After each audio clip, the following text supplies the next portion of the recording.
அண்மை செய்தியை பார்த்துக் கொண்டிருக்கிறோம். சிவகாசி ரயில் நிலைய பெயர் பலகையில் இந்திக்கு முக்கியத்துவம் அளித்து தமிழை பின்னுக்கு தள்ளி இருப்பதாக அமைச்சர் தங்கம் தென்னரசு கண்டனம் தெரிவித்திருக்கிறார். இது தொடர்பான அவருடைய எக்ஸ் பதிவை அண்மை செய்தியாக பார்த்துக் கொண்டிருக்கிறோம். கூடுதல் விவரங்களோடு இணைகிறார் செய்தியாளர் கணேஷ்குமார். கணேஷ், விவரங்கள்.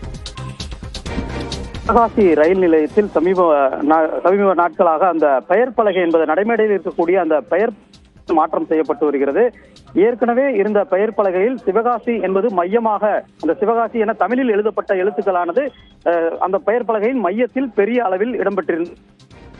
தற்போது புதிதாக அமைக்கப்பட்டு வரக்கூடிய அந்த பெயர் பலகையில் சிவகாசி என மையமாக தமிழில் எழுதப்பட்டிருக்கக்கூடிய அந்த எழுத்துக்களானது மேல் பகுதியில், அதாவது சிறிய எழுத்துக்களாகவும், மையப்பகுதியில் இருக்கக்கூடிய அந்த சிவகாசி என்ற எழுத்து என்பது இந்தியிலும் எழுதப்பட்டு வருகிறது.